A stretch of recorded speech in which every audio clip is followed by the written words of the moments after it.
Agile itu sering dijabarkan, didefinisikan sebagai sebuah metode pengembangan atau itu merupakan bagian dari pengembangan ya, metode pengembangan baik itu software, desain proses atau juga metode ya yang adaptif.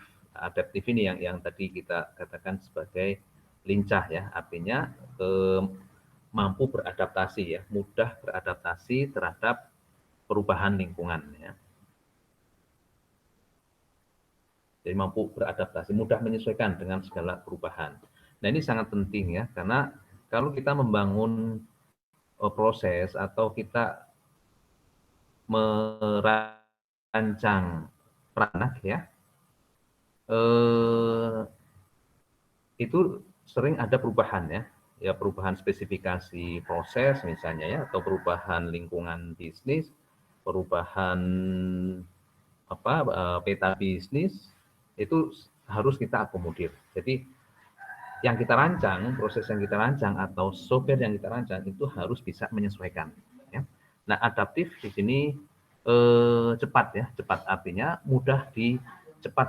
Kalau ada perubahan, nah, kalau terjadi perubahan itu cepat untuk menyesuaikan.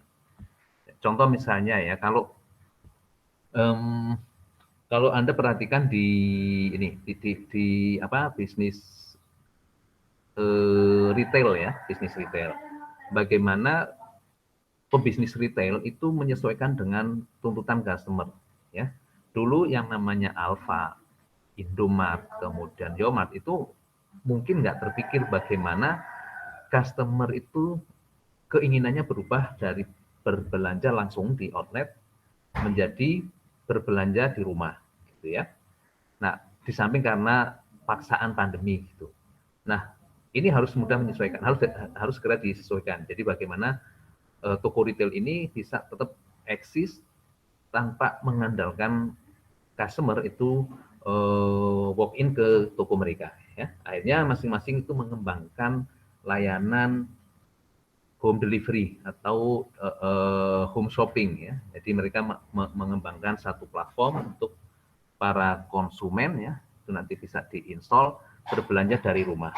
Atau yang paling sederhana itu adalah memesan ya, delivery order.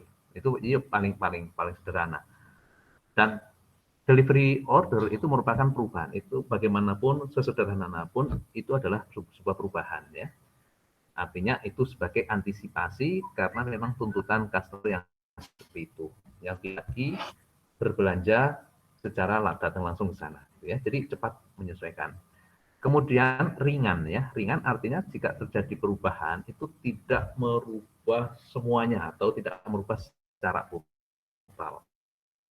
Jadi bagian tertentu yang nanti akan disesuaikan dengan kondisi atau tuntutan perubahan itu. Itu ringan. Ya. Contohnya tadi di perubahan yang dilakukan itu tidak merubah semuanya,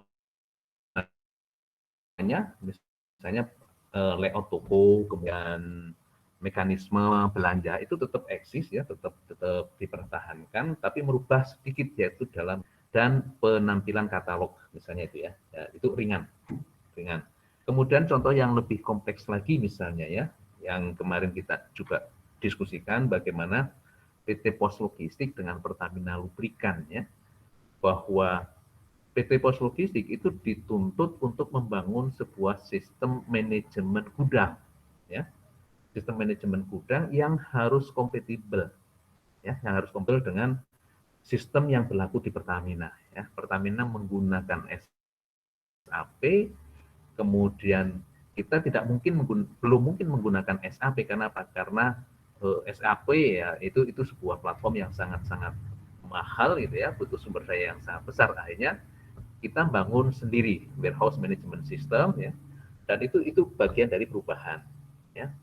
Nah, yang harus kita sesuaikan itu adalah bagaimana kita harus mengkompatibelkan kompatibilitas antara WMS ya, warehouse management system dengan sistem misalnya order management, material management yang ada di Pertamina Lubrikan ya. Jadi hanya bagian tertentu saja yang kita sesuaikan. Itu jadi ringan gitu ya.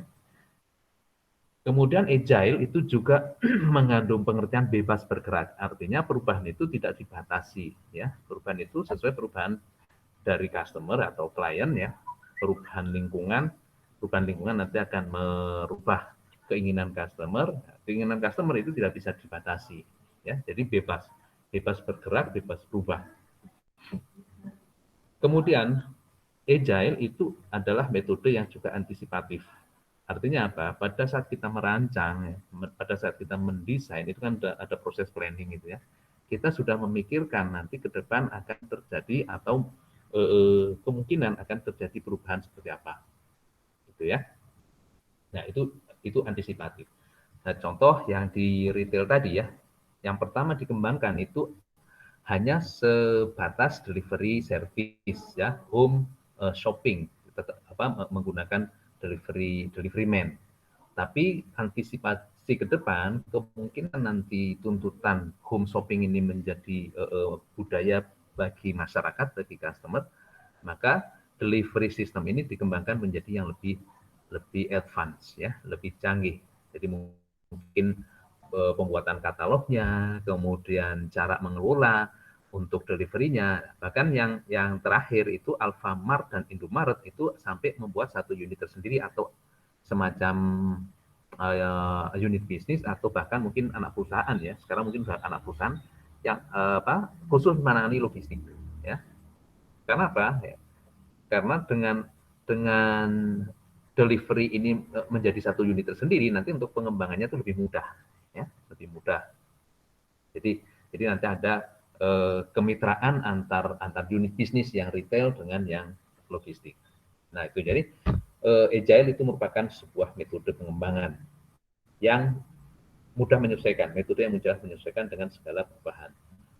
Agile ini juga bersifat responsif ya, responsif. Artinya jika customer atau klien menuntut adanya perubahan, kita juga melakukannya secara cepat ya, cepat ringan. Ya. Kemudian pengembangan secara agile ini kalau di perangkat lunak ini merupakan pengembangan yang adaptif dan responsif ya, responsif. Jadi sewaktu-waktu klien atau project ya, itu bisa juga untuk sebuah project ini berubah, kita akan berusaha menyesuaikan ya, kita akan mudah untuk merespon, memberikan tanggapan terhadap perubahan-perubahan yang terjadi selama proses. Jadi perubahan itu sangat dimungkinkan dalam proses pengembangan itu sendiri, atau perubahan itu diinginkan oleh customer setelah project atau setelah metode atau proses itu dijalankan ya. Jadi selama pengembangan itu nanti ada contoh misalnya ya, contoh pekerjaan tambah kurang kalau dalam kontrak ya. Kita dengan vendor misalnya ya, nanti saya kasih contoh kontrak dan contoh user requirement specification ya untuk sebuah pekerjaan project. Nah, contoh misalnya untuk startup bisnis ya, kalau Anda perhatikan perkembangan dari Gojek ya, platform Gojek itu dari awal yang hanya concern pada transportasi, kemudian semakin ke sini semakin berkembang menjadi segala macam ya, segala macam tuntutan bisnis atau permintaan customer itu diakomodir oleh platform Gojek ya. Dari mulai logistik, kemudian retail, kemudian makanan, ya, kemudian barang ya, dengan Kupops, Kusen, kemudian keperluan rumah tangga, ya, bahkan pembantu itu tukang pijet itu bisa diakomodir oleh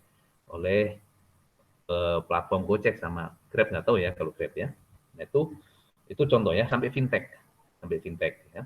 Nah, di startup ini kalau misalnya Anda nanti membangun sebuah startup itu harus diantisipasi yang seperti itu ya, diantisipasi. Termasuk di dalamnya misalnya fleksibilitas transaksi. Kita dengan adanya platform Gojek misalnya ya, kita sangat mudah untuk ikut hanya nyantol aja ya, nyantol aja karena platformnya sudah dibangun, transaksinya sudah dibangun gitu ya. Terlepas dari segala macam konsekuensi yang harus kita tanggung kalau kita bermitra dengan platform seperti itu ya. Nah, startup bisnis ini juga harus mengantisipasi adanya customer yang semakin demanding ya. Demanding itu artinya apa? Demanding itu semakin menuntut ya, semakin menuntut terhadap proses maupun terhadap servis. Ya. Sekarang banyak sekali platform-platform yang dibangun untuk bisnis ya dalam bentuk startup ya. Kalau Anda cari dan Anda mau install misalnya untuk konsultasi dokter pun sekarang sudah sangat mudah ya. Ada beberapa platform yang kita bisa gunakan. Itu juga contoh startup ya, contoh startup. Jadi mungkin kalau ada teman kita yang jadi dokter itu mungkin tidak perlu lagi berpikir saya harus buka praktek, meskipun sekarang banyak juga yang masih berpikir secara konvensional ya, harus buka praktek itu artinya harus punya tempat atau sewa tempat, kemudian sewa peralatan dan sebagainya, itu juga investasi ya. Mungkin bisa dipikirkan alternatif ikut startup Halodoc, kemudian ada apa lagi gitu ya. Di situ sekarang dokter-dokter muda juga banyak yang praktek di situ, meskipun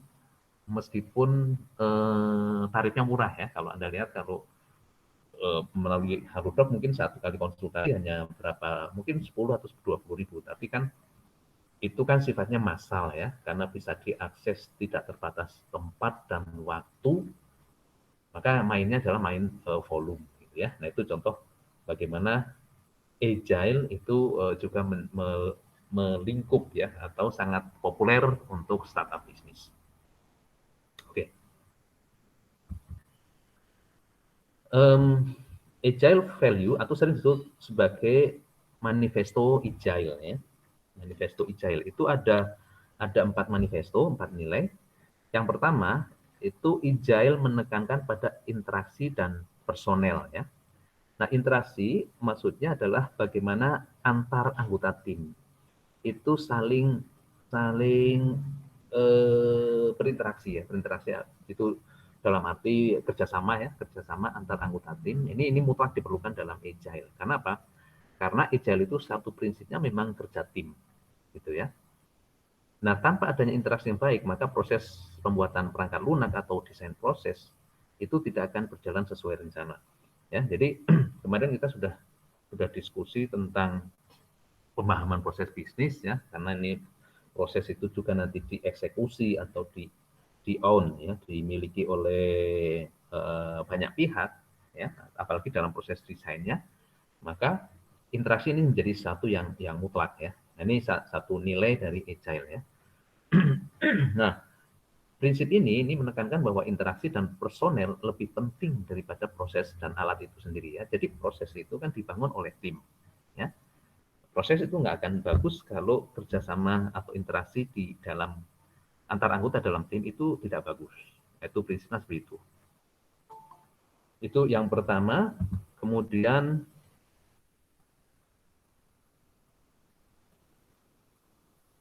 value yang kedua, perangkat lunak atau proses yang berfungsi ya.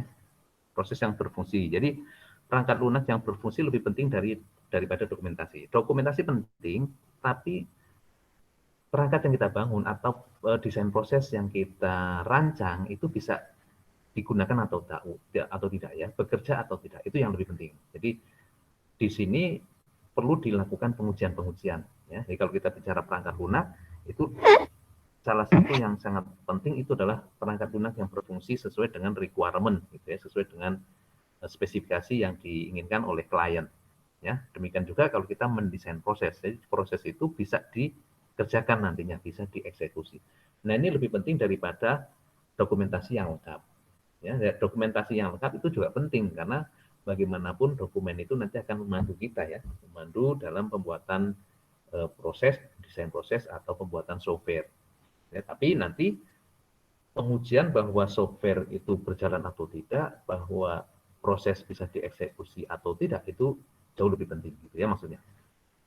Oleh karena itu saat melakukan proses demonstrasi pada klien ya, perangkat lunak yang berfungsi dengan baik akan lebih berguna daripada dokumentasi yang lengkap. Artinya klien juga nanti akan mengujinya ya. Jadi nanti kan ada, kalau dalam sebuah proyek pembuatan software kan ada pengujian ya, ada namanya alpha test, beta test, kemudian running test, kemudian go live gitu ya. Nah ini jadi saat pengujian, jadi demonstrasi kepada klien, nanti kan klien bisa, kalau secara dokumen itu mungkin baru tertulis, tapi apakah itu executable atau tidak, run atau tidak, itu dilakukan sesuai dalam pengujian, dalam tahapan pengujian. Ya. Nanti ada, kalau dalam project itu ada proses ini ya, saya tulis di sini ada di chat aja ya dalam project. Nah, pengembangan software misalnya ya, saya tulis di chat ini. Tahapan nanti ya, tahapan di dalam bentuk demo ya, demonstrasi project atau software ya. Itu ada alpha test misalnya ya, test, kemudian apa lagi terakhir mungkin sampai beta test gitu ya. Nah ini nanti ada dengan user bagaimana atau dengan klien bagaimana gitu ya. Go live. Go live itu artinya rancangan itu sudah dijalankan, resmi dijalankan, atau software itu resmi dijalankan gitu ya. Itu nilai yang kedua atau manifesto yang kedua. Manifesto yang ketiga itu adalah kolaborasi dengan klien atau dengan customer. Nah, bedakan customer yang kita diskusikan kemarin dengan customer yang sekarang ya. Kalau customer yang kita diskusikan kemarin itu adalah customer itu adalah pihak yang menerima input dari hasil atau output kita atau output provider. Itu bisa internal, bisa eksternal. Kayak kemarin kita diskusi customer ya, kalau dalam proses procurement misalnya ya, customer kita itu adalah bagian penjualan, ya, bagian penjualan atau bagian produksi. Jadi yang kita procure itu nanti akan menjadi input ya bagi bagian penjualan. Kalau di kafe ya kita sudah mengeksekusi proses pengadaan kopi. Nah kopi itu nanti ketersediaan kopi itu nanti akan menjadi input bagi bartender atau bagi sales ketika menjual cup-cup kafenya, gitu ya. Atau kalau dalam perusahaan manufaktur, kalau kita procure bahan baku, bahan mentah, maka ketersediaan bahan mentah itu menjadi input bagian produksi bisa memanufaktur atau enggak, bagian produksi bisa memproses atau enggak ya. Jadi chef kalau di kuliner misalnya ya, chef itu akan bisa bekerja kalau procurement sudah mengeksekusi pengadaan. Nah itu hubungan antara customer dan provider internal. Tapi kalau di konteks ini, klien itu adalah pihak yang akan menggunakan software atau sistem atau proses yang kita rancang. Ya. Jadi salah satu ciri dari Agile adalah klien menjadi bagian dari tim pengembangan software ya, kalau kita bicara software. Kenapa klien terlibat dalam pengembangan tim? Karena klien itu nanti akan menggunakan software tersebut. Ya, jadi pengujian ini ya, jadi di sini juga ada ya. Perangkat lunak akan berfungsi nanti kalau klien menyatakan bahwa oh itu sudah sesuai dengan requirement mereka, gitu ya. Nah ini makanya kolaborasi dengan klien ini menjadi satu tahapan atau satu manifesto ya yang sangat penting ya. Kemudian fungsi-fungsi software yang dikembangkan harus terus-menerus dibicarakan. Jadi setiap progres pengembangan ya, kalau kita bicara software ya, setiap progres pengembangan software itu harus dibicarakan dengan klien ya, dan diimprovisasi sesuai dengan keinginan klien ya, sesuai dengan requirement dari klien. Ini untuk software atau sistem untuk sebuah project juga seperti itu ya. Kemudian kolaborasi dengan klien lebih penting daripada negosiasi kontrak. Jadi memang secara formal antara pengembang dengan klien itu nanti akan ada kontrak. Karena ini menyangkut segala macam ya, misalnya pembiayaan, kemudian sumber daya gitu ya. Itu akan dituangkan dalam kontrak.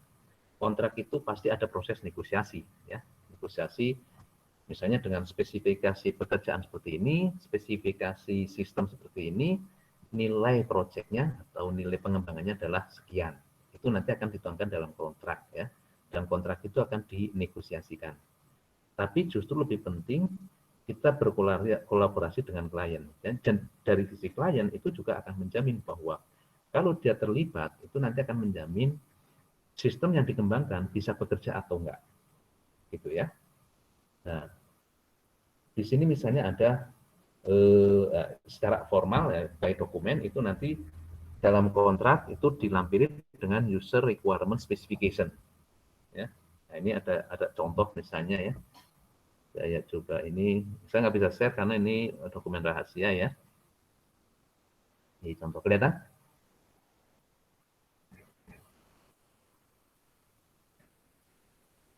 Ini contoh waktu kami membangun di pos logistik membangun meminta user requirement specification kepada customer ya, karena customernya di sini kan Pertamina Lubrikan ya.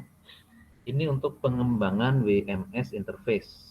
Ya, WMS itu adalah yang sistem atau platform untuk gudang, manajemen gudang yang kami bangun.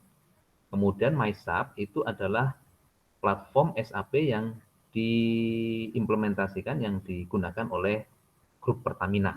Ya. Dan salah satunya adalah PT Pertamina Lubrikan. Nah, karena sebenarnya SAP itu ada platform warehouse-nya juga, tapi karena kita sebagai provider mempertimbangkan bahwa menggunakan SAP itu terlalu terlalu mahal lah ya, maka kita mengembangkan sendiri ya warehouse management system. Nah, ini harus ada jaminan kompatibel bisa diintegrasikan dengan MySAP-nya Pertamina. Ya, jadi di sini ada interface ya, dibuatlah sebuah sistem untuk interface antara WMS dengan MySAP ya untuk logistik provider. Logistik providernya itu PT Pos Logistik gitu ya. Customer-nya adalah Pertamina. Pertamina menggunakan ini, Pos Logistik menggunakan ini. Dan ini ada interface-nya. Nah, interface ini akan dikembangkan berdasar sering disebut sebagai, nanti Anda akan ketemu dengan istilah yang harus familiar ya. URS ya. URS itu User Requirement Specification. Ini ya.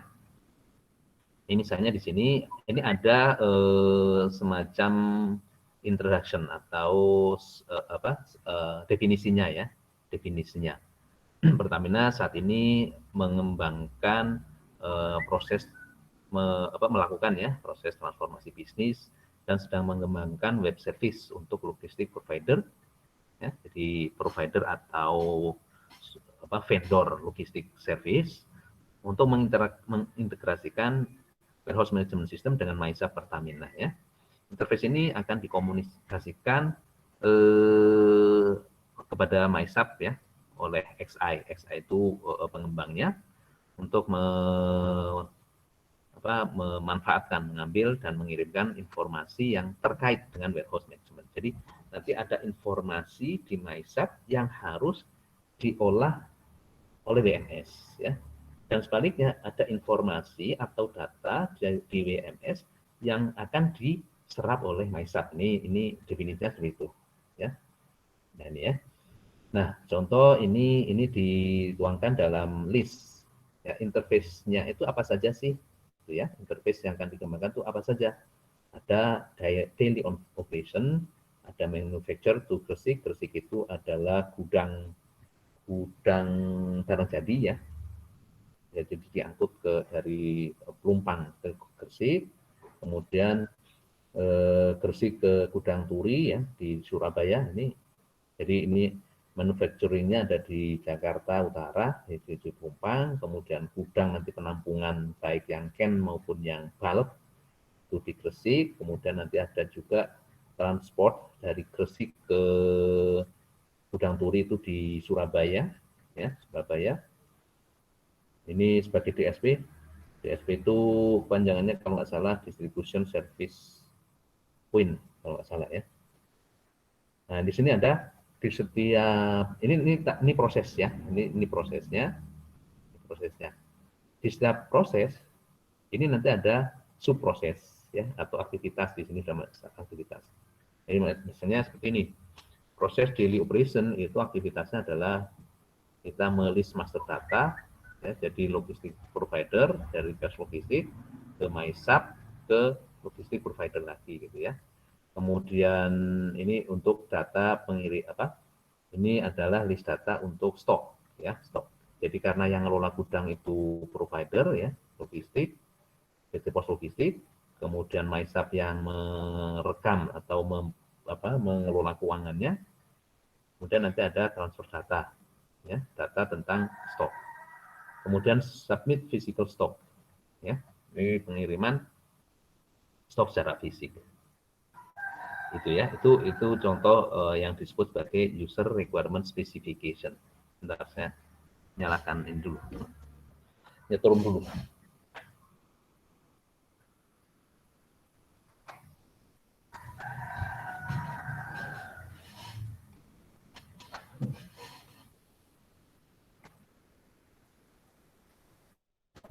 Oke, nah jadi kolaborasi dengan klien ya. Nah, kolaborasi dengan klien ini lebih penting daripada negosiasikan terkait dari kita diskusikan. Jadi memang semua pekerjaan ini formalisasi itu dalam bentuk dokumen kontrak ya. User requirement specification tadi itu bagian tak terpisahkan dari kontrak. Jadi kontrak itu nanti ada lampiran URS gitu ya. Nah, tapi kolaborasi ini jauh lebih penting, maksudnya tuh meskipun kita sudah dikontrak, tapi nanti harus ada sering kita berinteraksi dan berkolaborasi dengan klien. Ya, jadi yang kita lakukan dulu itu pada saat kita mengembangkan interface itu hampir tiap hari bahkan ketemu dengan timnya Pertamina Lubrikan ya. Karena apalagi pada saat software itu sudah mau pengujian ya. Di awal-awal dengan meskipun nggak secara fisik ya, kami mengembangkan dokumen ya seperti user requirement specification ini nanti kita terjemahkan dalam bentuk prototype software misalnya ya. Itu kita konsultasi atau kolaborasi kalau di sini ya, kita konsultasi seperti ini atau enggak. Kemudian nanti setiap tahapan pengembangan, setiap progres itu kita laporkan, kita konsultasi. Nah, itu kolaborasi ya. Tapi kemudian ada alpha test, kemudian beta test ya, itu kita konsultasikan bahkan secara bareng-bareng gitu ya. Nah, di beta test ini itu sampai nanti sudah menjadi prototype itu intensitas kolaborasi luar biasa ya. Hampir tiap hari itu ketemu bahkan dulu itu ketemu bahkan ya. Kadang di tempatnya Pertamina Lubrikan, dan itu ketemuan itu melibatkan banyak pihak. Karena nanti proses ini akan dieksekusi dan owner dari proses itu juga banyak pihak. Ada bagian gudang, ada bagian transport, ada bagian customer service, itu terlibat di situ ya. Dan tentu saja pengembang platform ya. Ya itu kolaborasi. Jadi ini lebih penting, jauh lebih penting daripada hanya sekedar negosiasi kontrak. Kemudian respon terhadap perubahan, ini value yang keempat atau manifesto yang keempat. Agile Software Development berfokus pada kecepatan respon tim ketika klien mengharapkan perubahan. Nah, dan ini kita memang mengalami ya, suatu saat Anda juga akan mengalami, baik Anda sebagai owner project maupun Anda sebagai supplier atau vendor dari sebuah project atau proses atau software gitu ya. Ini di tengah jalan itu nanti pasti akan ada ya, akan ada perubahan-perubahan ya, karena misalnya tuntutan atau karena perubahan sistem di klien atau karena perubahan lingkungan ya. Contoh misalnya bagaimana si usernya ya, user misalnya di sini distributornya Pertamina Lubrikan itu ternyata merubah proses ya, proses untuk pengiriman order misalnya. Nah, itu harus kita akomodir, harus kita respon secara cepat, secara lincah gitu ya. Ini perubahan ini bisa terjadi baik selama dalam proses pengembangan, selama pengujian, prototyping, atau bahkan nanti software sudah di go live-kan ya, sudah di go live-kan. Nah, biasanya ya, dan ini lazim ya, perubahan-perubahan itu juga tertuang dalam kontrak ya. Ada namanya tambah kurang pekerjaan ya, ada mungkin proses yang kita tambahkan, ada proses yang kita kurangkan ya, itu nanti juga kita tuangkan dalam kontrak. Jadi saya nggak tahu Anda ada kuliah hukum bisnis nggak? Ada kuliah hukum bisnis nggak? Ada, Pak. Oh ada ya. Nah ini nanti Ada. kalau sudah atau belum kalau bisa? Kenapa, Pak? Sudah jalan atau belum? Oh, sudah, Pak. Dari semester berapa ya? Itu semester 3 atau semester 4. Sudah ya. Iya, Pak. Gitu ya. Oh ya, mudah-mudahan tercover atau nggak tahu ya dalam hukum bisnis ya. Karena kontrak pekerjaan itu bagian dari hukum bisnis. Mudah-mudahan tercover ya. Jadi nanti kalau Anda, baik Anda sebagai klien atau sebagai customer, atau Anda yang punya project ini dengan provider projectnya, itu nanti ada pekerjaan, ada pertama yang tadi ya, kalau kita pengembangan itu nanti ada user requirement specification. Itu pertama, kita harus perhatikan itu. Anda sebagai pemilik bisnis itu harus membuat, saya pengennya ini gitu. Nah, nanti si pengembang software atau pengembang proses atau kontraktor project itu nanti akan menjalankan, menerjemahkan keinginan Anda dalam bentuk dokumen, misalnya didokumentasikan seperti ini, kemudian jadi prototype project atau prototype sistem atau prototype proses. Nah, nanti akan dikomunikasikan ya. Itu yang namanya kolaborasi dengan klien ya. Kemudian Anda juga harus berikan ruang sebagai customer kalau Anda nanti akan melakukan perubahan ya, meminta perubahan baik saat project atau sistem dikembangkan ya. Kalau project atau sistem dikembangkan itu nanti tertuang dalam kontrak juga ya. Jadi dalam kontrak nanti ada satu klausul tentang penambahan atau pengurangan pekerjaan. Nah, ini harus diperhatikan ya, penambahan atau pengurangan pekerjaan. Dan provider itu juga akan mengakomodir itu, tapi itu juga nanti akan diperhitungkan ya. Pasti ada cost-nya. Nah, itu kita harus berpikir, kalau kita sebagai customer, kita juga harus berpikir, kalau kita menginginkan adanya perubahan, pasti ada cost. Kita nggak bisa menghindari cost itu. Nah, cost itu harus Anda hitung juga realistisnya seperti apa. Jadi di tempat Anda itu, makanya di sini itu Anda kan juga kuliah akunting ya. Akuntansi biaya ada nggak, Clarissa? Kalau akuntansi biaya kayaknya nggak ada deh, Pak. Ada Kita ya? tuh Ada ya? kita belajarnya akuntansi jasa sama dagang, Pak.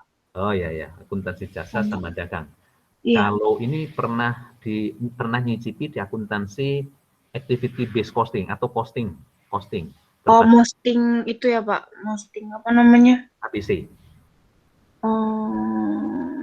Kayak gimana tuh, Pak? Activity based costing. Jadi kita kalau kan nanti dalam biasanya sih akuntansi biaya ya, akuntansi Oh, biaya.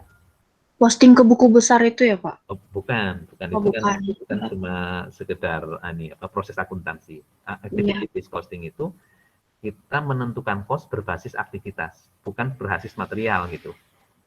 Tapi Hmm. yang nggak masalah lah. Tapi nanti Anda, nggak harus Anda, tapi tim Anda nanti harus ada yang menguasai itu. Menguasai, karena gini, kalau kita mau membuat atau mentaksir biaya pekerjaan, itu kan yang paham kan orang yang ngerti bagaimana sih aktivitas itu dikonversikan menjadi cost, kan itu. Nah, itu maksudnya. Nah, Anda nanti perlu punya tim, atau mungkin Anda akan belajar bagaimana kita mengkonversi aktivitas menjadi cost. Itu dalam activity based costing gitu ya. Pembebanan biaya berbasis atau berdasar aktivitas. Nah, itu tim Anda lah nanti ya. Nah, karena Anda sebagai customer dalam ini. Kalau Anda sebagai provider project atau pengembang sistem, ya misalnya Anda dikontrak oleh sebuah perusahaan untuk membuat atau merancang sebuah sistem. Itu nanti juga Anda kan agile ya. Anda harus berpikir ke depan, antisipatif kalau ada perubahan. Atau kalau customer Anda meminta, nanti pada saat pengembangan ini perlu dirubah deh kayaknya. Yang ini nggak perlu, yang ini ditambah. Nah itu Anda harus bisa menghitung berapa sih cost yang harus Anda bebankan kepada klien, gitu ya. Nah karena cost itu merupakan bagian dari kontrak. Tapi anyway, kolaborasi, nah itu kolaborasi itu ya termasuk di dalamnya kolaborasi. Kalau hubungan Anda dengan klien bagus, itu akan lebih mudah untuk membicarakan konsekuensi dari setiap perubahan gitu ya. Termasuk di dalamnya adalah konsekuensi cost. Nih ya, jadi respon terhadap perubahan lebih penting daripada mengikuti rencana. Artinya, kita memang harus punya rencana gitu ya. Kita punya rencana, tapi rencana itu sangat niscaya untuk berubah. Di tengah jalan kita ada penyesuaian-penyesuaian terhadap rencana. Nah, itu kira-kira ya. Sampai sini kebayang? Ada pertanyaan? Kebayang, Pak. Kebayang ya? Oke. Jadi nanti tahapannya, nanti ada tahapan pekerjaan itu ada prototyping, kemudian alpha test, beta test, go live ya. Kalau udah go live, ini kontraknya akan beda juga. Kalau sudah go live berarti si customer ini sudah accept ya, setuju untuk ini di-run, dijalankan. Bagaimana kalau ada perubahan? Itu nanti dituangkan lagi dalam kontrak. Ya, dan biasanya perubahan setelah go live itu biayanya akan lebih besar. Ya, kalau Anda sebagai provider, Anda akan menghitung cost-nya juga. Kalau kita sebagai customer, itu kita harus paham bahwa itu ada biayanya juga kalau terjadi perubahan. Itu ya. Oke. Kalau sudah ada pertanyaan, kita lanjutkan. Kemudian kalau tadi nilai dari Agile atau manifesto Agile, kita sekarang tujuan Agile itu apa? Ada 7 tujuan Agile. Yang pertama, menghasilkan software atau desain proses atau project yang high value, ya, high value dan working application system, ya, sistem aplikasi yang bisa bekerja, ya. Atau karena ini saya satu dari pengembangan software ya, ini menghasilkan perangkat lunak yang mempunyai nilai jual yang tinggi, ya.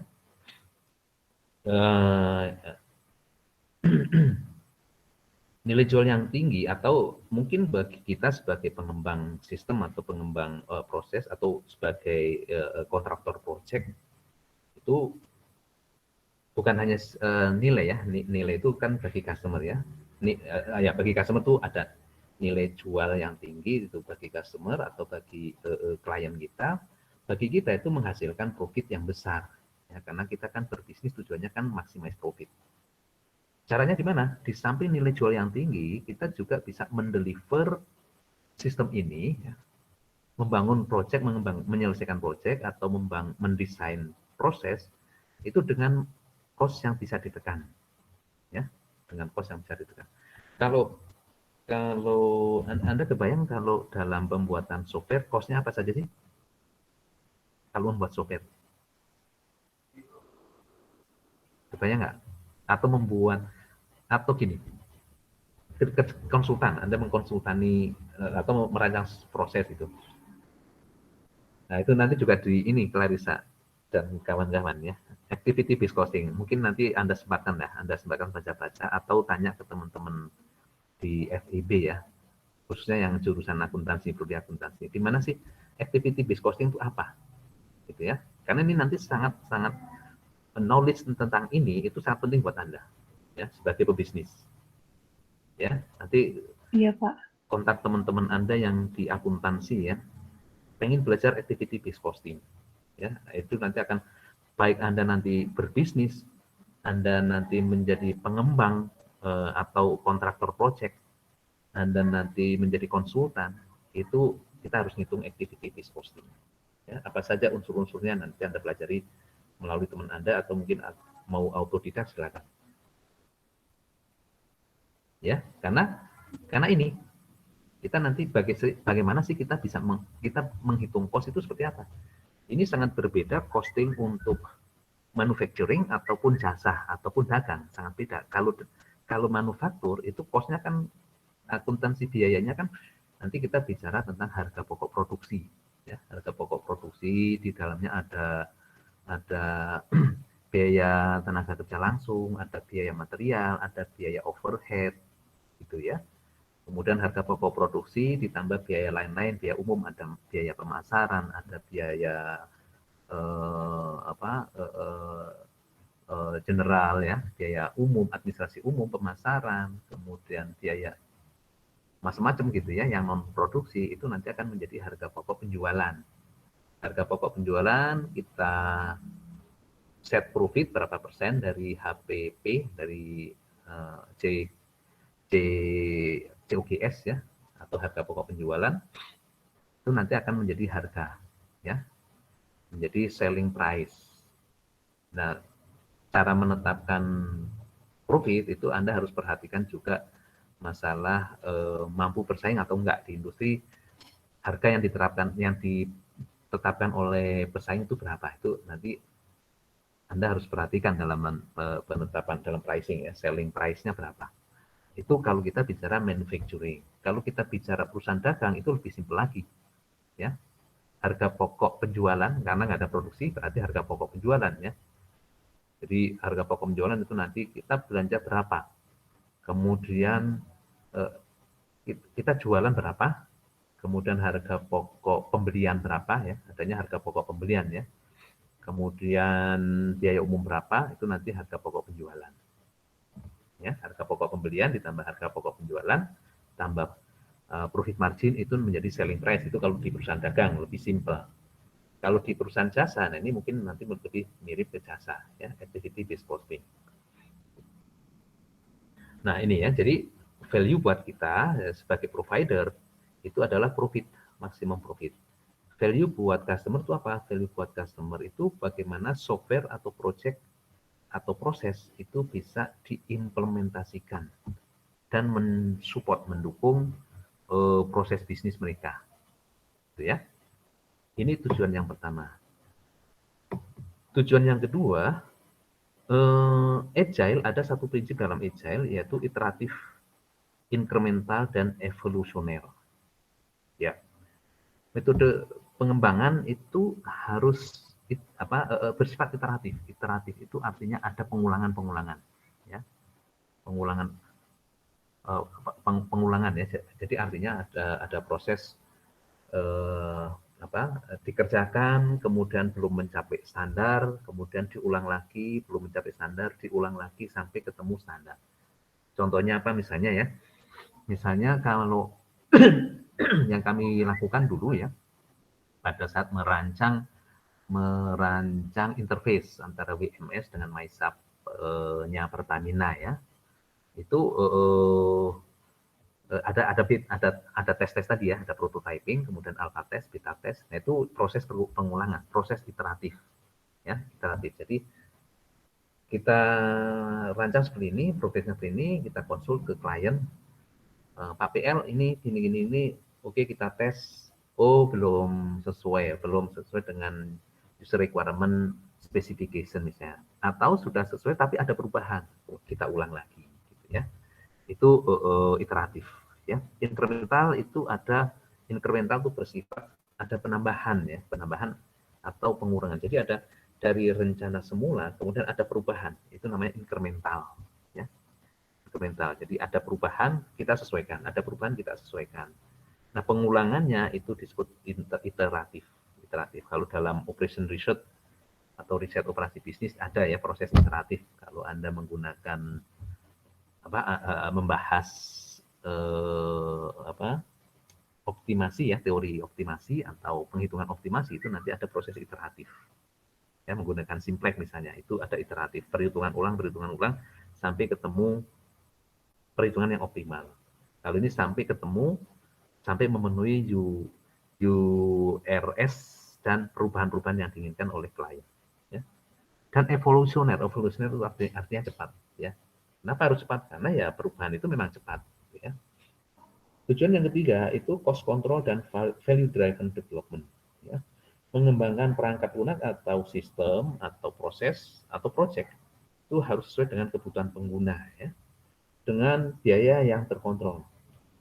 Ya. dan tim bisa dengan cepat merespon kebutuhan yang diinginkan oleh pengguna ya, sehingga waktu dan biaya pembuatan perangkat lunak bisa dikontrol.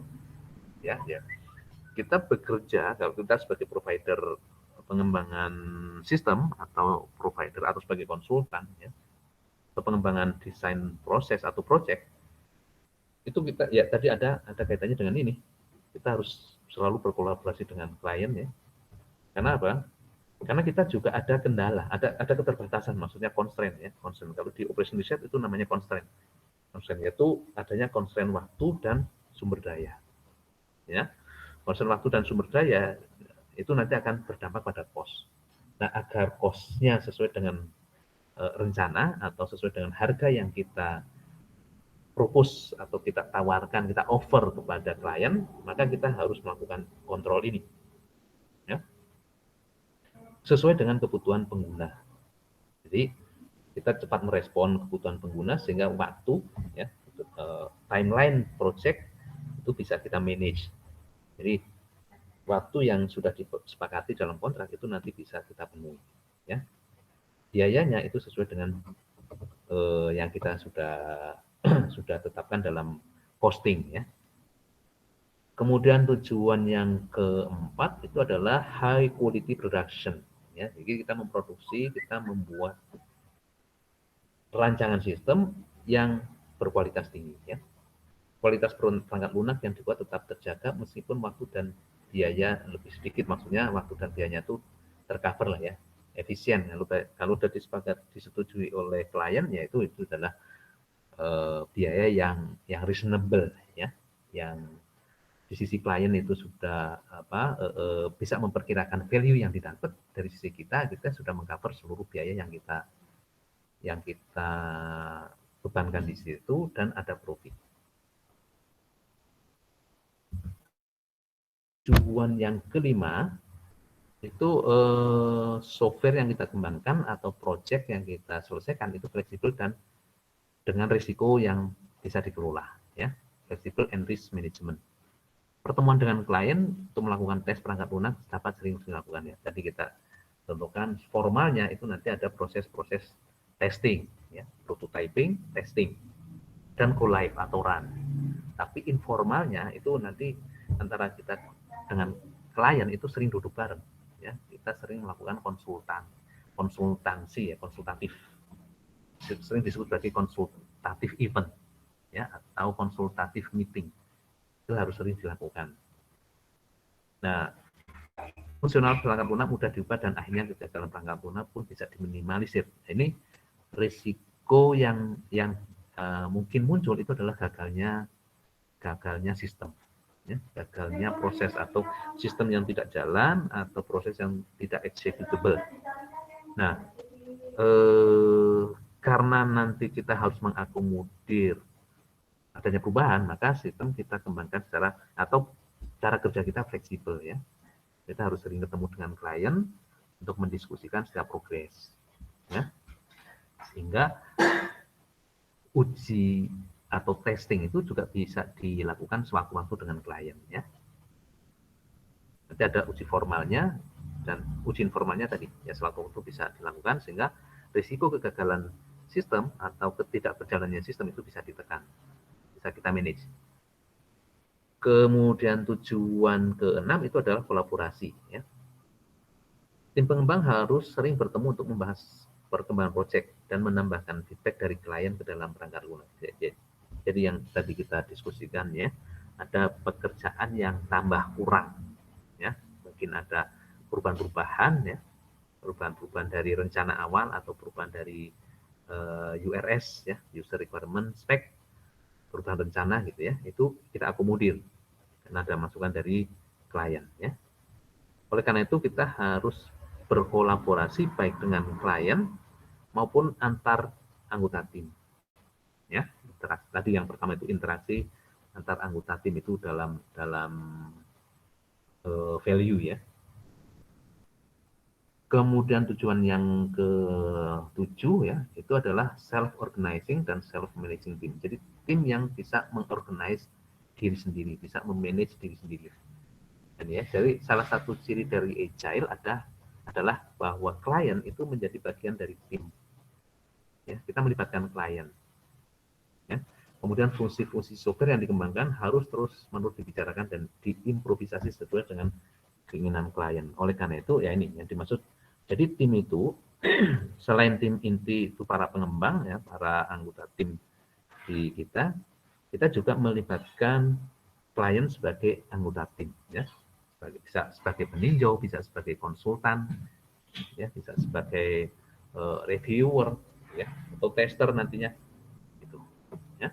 Ini self organizing. Ini tujuan dari agile. Sementara prinsipnya, ya, prinsip agile itu ada 12 prinsip, ya. Yang pertama, kepuasan klien menjadi prioritas. Jadi memang agile itu orientasinya memang ke klien, ya, orientasi ke kepuasan customer atau high value production, ya, sistem yang memberikan nilai maksimal bagi klien maupun bagi kita sebagai provider. Kemudian prinsip yang kedua, terbuka dengan adanya perubahan requirement. Bahkan ketika sistem yang kita kembangkan itu pada tahapan proses akhir, ya, ini sangat dimungkinkan. Jadi sangat dimungkinkan terjadinya perubahan requirement.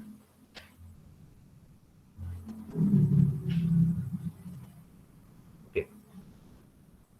Kemudian prinsip yang ketiga, meningkatnya frekuensi delivery perangkat lunak menjadi lebih pendek waktunya. Maksudnya karena pekerjaan itu nanti kan selalu dimonitor, ya, selalu dikonsultasikan dengan klien, ya, maka kita berharap bahwa setiap kita konsul itu merupakan bagian dari delivery, ya, merupakan bagian dari delivery, sehingga pada saat sistem ini dirancang dan dilakukan finishing, ya, finishing itu nanti waktunya bisa kita memenuhi target, ya, target timeline atau jadwal dari project, itu jadwal dari pengembangan sistem. Beda kalau kita tidak berinteraksi dengan customer, ya, dengan klien. Mungkin nanti pada saat kita ajukan dalam testing itu banyak sekali perubahan, nah itu bisa molor. Masuk dalam project juga seperti itu, ya. Kemudian prinsip yang keempat, para pengembang produk dan juga orang bagian bisnis pun perlu bekerja sama, ya. Jadi ada apa ya namanya kerja tim, ya. Kerja tim itu kita meminimalkan kerja sekuen. Kerja sekuen itu kerja yang berurutan. Kalau dalam produksi itu sering ada istilah, ya, kalau dalam produksi itu ada concurrent. Ya, contoh concurrent ini ciri dari tim, ya. Misalnya gini, concurrent itu lawannya dari sequential, ya, sekuensial.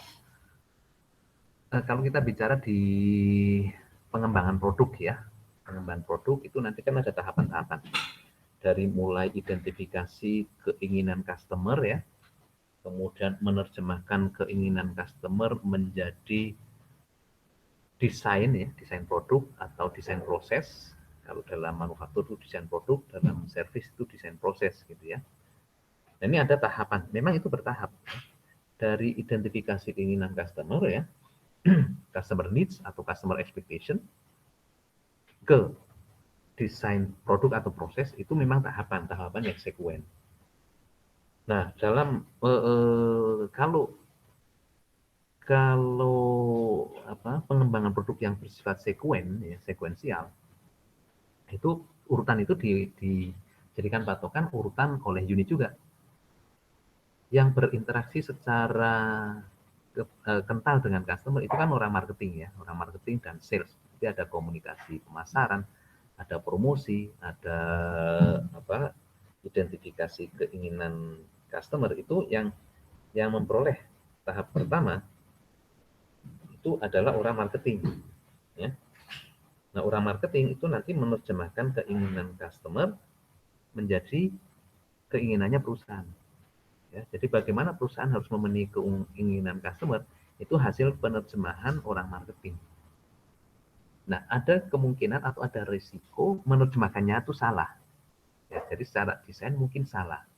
Nah, kalau salah menerjemahkan, itu nanti akan diproses secara salah juga sama orang desainer produk atau desainer proses. Nah, itu kalau sekuen. Kalau concurrent gimana? Kalau concurrent, pada saat mengidentifikasi keinginan customer, itu orang desain sudah terlibat di dalamnya, meskipun tidak full. Ya, sudah terlibat orang desain produk atau orang desain sistem, desain proses itu sudah terlibat, itu concurrent. Ini makanya di sini pengembang produk dan juga orang bagian bisnis perlu bekerja sama. Ya, bekerja sama bisa terlibat bareng-bareng dalam tim untuk pembuatan software atau penyelesaian proyek atau pembuatan sistem, ya, atau proses, desain proses. Prinsip yang kelima, membangun tim yang selalu termotivasi dengan menciptakan lingkungan yang mendukung kebutuhan mereka, ya, jadi kebutuhan anggota tim. Jadi ini tanggung jawab dari project manager atau developer team head atau ketua tim pengembang gitu ya, itu bertanggung jawab untuk membangun tim, membangun suasana tim yang selalu termotivasi gitu ya. Nah, kalau di perusahaan saya ingat ya, waktu kita kontrak developer ya, orang-orang IT itu memang aneh, kayak orang IT bekerja tuh ternyata nggak sama dengan kita yang orang manajemen ya, orang bisnis gitu ya. Mereka tuh kerja itu kayak apa ya, memang ya IT memang itu mungkin ya. Mereka kalau lagi mood itu nggak bisa dibatasi. Kalau lagi mood itu nggak bisa dibatasi, sehingga jam kerja mereka tuh kita nggak bisa menyesuaikan, gitu ya. Nah, ini pengalaman saya waktu ngontrak orang untuk membangun WMS sama interface-nya ya.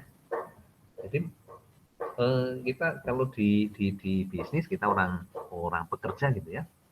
Jam 8 masuk kita masuk, tag absen gitu ya. Kemudian kita nanti kerja jam 5 pulang, selesai. Ya. Kalau ada lemburan sampai malam. Tapi orang IT ya, tim pengembang itu nggak bisa dibatasi kayak gitu. Dan mereka sudah komitmen memang di perusahaan developer memang kayak gitu ya. Mereka tuh jamnya nggak dibatasi. Kadang-kadang jam 8 udah ada yang sudah datang gitu ya. Kadang jam 10 baru datang. Kadang datangnya sore.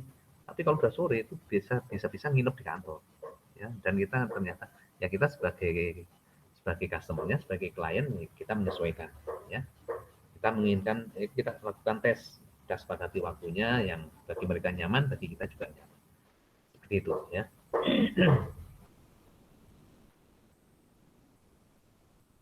Ini suasana ya, suasana yang bisa memotivasi. Kemudian komunikasi langsung dengan tatap muka menjadi cara paling efektif. Nah, ini ya. Jadi kalau kita ingin interaksi yang efektif, ya optimal, ya, nanti bisa apa? Setiap progres kita konsultasikan dengan klien, maka komunikasi langsung, ya, komunikasi langsung. Dan ini yang selalu dilakukan oleh developer dengan customer-nya ya. Cara yang paling efektif dan efisien dalam sebuah tim pengembangan produk atau pengembangan software. Kemudian prinsip yang lain adalah hal yang menjadi tolok ukur adalah apabila perangkat lunak bisa bekerja dengan baik. Nah, itu yang tadi yang pertama kita diskusikan ya. Tolok ukur. Software yang run well ya, itu jauh lebih penting daripada hanya sekedar rencana atau dokumen. Ini tolok ukur keberhasilan sebuah perangkat lunak ya, bisa bekerja dengan baik, bisa memenuhi executable ya, memenuhi requirement dari customer. Agile mendorong perkembangan yang berkelanjutan ya, karena Agile itu sangat mengakomodir, Agile itu mengakomodir perubahan-perubahan ya, sehingga ini Agile memungkinkan untuk perkembangan yang berkelanjutan, sustainable development. Kemudian Agile juga memperhatikan keunggulan teknis dan desain secara terus-menerus ya, karena kita mengembangkan secara dinamis ya, mengakomodir perubahan-perubahan, menyesuaikan atau adaptif adaptif terhadap perubahan-perubahan, maka unggulan teknis dan desain itu juga bisa kita bangun. Ya, setiap ada perubahan kita bisa akomodir. Dan juga kesederhanaan. Jadi dalam kaidah pengembangan itu biar anggota itu mudah memahami proses, kemudian memahami lingkup pekerjaan mereka ya dalam pengembangan sistem, itu harus dibuat as simple as possible ya. Jadi kesederhanaan adalah hal penting ya. Kita bekerja dalam tim, kalau kita membuat desain yang rumit, itu risiko bahwa setiap anggota tim tidak paham terhadap proses atau terhadap alur dari sistem, itu juga sangat besar ya. Oleh karena itu dibuat sesederhana mungkin. Contohnya ya, jadi contoh misalnya gini ya, ini contoh di Pizza Hut, mungkin kita pernah cerita ya. Pizza Hut, salah satu prinsip simplifikasi itu adalah membatasi area antar atau delivery territory. Delivery area itu dibatasi. Ya. Jadi kalau di Bandung itu nanti ada Bandung wilayah timur ya, Ujung Berung, kemudian ada Buah Batu, itu titik-titik service point mereka ya, di mana ada counter PHD, ada di Antapani, Cimahi, Dagu, mana lagi, Citrasari gitu ya. Dan delivery areanya itu juga dibatasi ya. Saya pernah mesen gini ya, waktu itu saya sedang main ke temen ya, tinggalnya di Ujung Berung naik ke atas ya, itu sudah di luar area antaran Pizza Hut ya. Kita pengen, yuk kita sambil ngobrol sambil makan pizza, kita pengen makan pizza ya. Saya pesen 15.000 berapa ya, 04 kalau nggak salah ya, 15.000 kalau nggak salah. Kemudian karena database saya pertama kali pesen dulu itu di Tangerang gitu ya, Tangerang itu kebetulan dekat dengan counter Pizza Hut. Ditanya, Pak nanti deliverynya kemana Pak? Masih yang di Banjar, Wijaya atau di mana gitu? Saya bilang, oh saya ini sekarang posisi lagi di Bandung. Ditanya, di Bandungnya di mana, daerah sini. Kemudian dia bilang, oh Pak mohon maaf kami belum bisa untuk daerah itu, belum merupakan service area. Oh ya, atau gini aja, saya kalau itu nanti saya turun ke bawah sampai ke service area Pizza Hut, kemudian saya kontak delivery man ya. Oh nggak bisa Pak, kami tidak melakukan seperti itu ya. Sistem kami tidak seperti itu ya. Jadi bayangkan kalau misalnya Pizza Hut itu mengakomodir konsumen-konsumen yang kayak gitu, nanti saya nyegat di jalan, nanti itu akan kacau ya, akan makin kompleks, database antaran akan kacau gitu ya. Itu makanya mereka sederhanakan bahwa delivery itu hanya untuk wilayah cakupan delivery mereka, tidak akan menambah, maksudnya tidak akan melayani yang di luar itu gitu. Itu contoh proses simplifikasi ya. Kemarin juga ada ya, dalam simplifikasi itu kita menghilangkan proses-proses yang tidak memberikan nilai tambah ya. Dulu pernah ada ya, lean proses, tidak memberikan nilai tambah. Kemudian tim yang mampu mengelola dirinya sendiri menghasilkan arsitektur, requirement, dan desain terbaik ya. Jadi mengelola diri sendiri. Jadi ini ya, dalam pengelolaan tim kita juga akan melibatkan klien, karena nanti yang akan menggunakan proses atau sistem yang kita bangun itu juga klien ya. Jadi yang sangat paham bagaimana kebutuhan terpenuhi atau tidak itu klien. Oleh karena itu self organizing ya. Ini self organizing, self management ini kan bisa menghasilkan arsitektur, requirement, dan desain terbaik. Oke. Kemudian refleksi antar anggota tim menjadi sarana untuk menjadikan kerja tim menjadi lebih efisien ya. Jadi ini sesuai dengan value yang pertama tadi, ada interaksi ya, interaksi antar anggota tim. Dan di interaksi itu nanti setiap anggota tim bisa diskusi, bisa berefleksi gitu ya. Oke, ini nilai dan jadi ada 4 nilai ya atau manifesto Agile, kemudian ada 7 tujuan dan ada 12 prinsip dalam Agile. Sampai sini ada pertanyaan?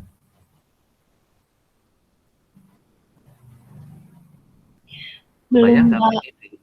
kalau ini diterapkan dalam proses, kebayang ya? Insya Allah, Pak. Oke, ya, baik manifesto atau tujuan dan juga prinsip ya.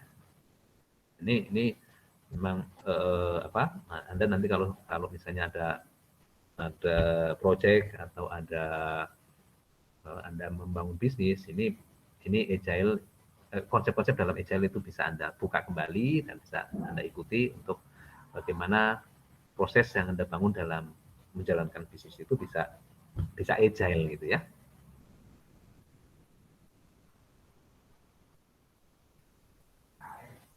Oke. Nah, kita akan mencontohkan proses metode-metode pengembangan, metode perancangan proses ya, metode perancangan proses antara yang agile dengan konvensional ya.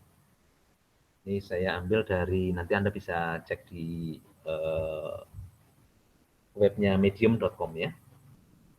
Yang konsep yang sudah lazim dipakai atau sering dipakai di manajemen project atau sistem development atau proses development atau desain proses. Yang konvensional itu waterfall ya. Waterfall itu artinya ya mengalir dari tahapan satu ke tahapan yang lain gitu ya, digambarkan sebagai air terjun ya. Dalam konsep lama ya, kita sebut sebagai konsep lama ya, waterfall itu tahapannya seperti ini ya. Kita mengembangkan konsep terlebih dahulu ya. Jadi kita dokumentasikan ide-ide, kemudian rancangan-rancangan, kemudian ide tentang proses, kita konsepkan dulu ya. Kita melibatkan beberapa pihak untuk membangun konsep ini berdasarkan requirement dari customer ya. Kemudian dari konsep kita kembangkan dalam bentuk desain ya, desain proses atau desain sistem ya, desain ini kemudian kita kembangkan ke dalam tahapan pengembangan ya, develop ya, develop sistem, kemudian proses developing ini nanti akan kita tes. Jadi ini yang disebut proses yang bersifat sekuensial, berurutan gitu ya. Nah, ini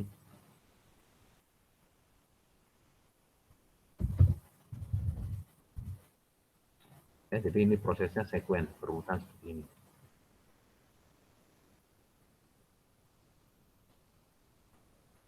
Ini dalam waterfall ya. Sementara kalau agile ini prosesnya itu tadi ada iteratif gitu ya, iteratif, kemudian berulang-ulang, kemudian sangat mungkin untuk dites di setiap progres.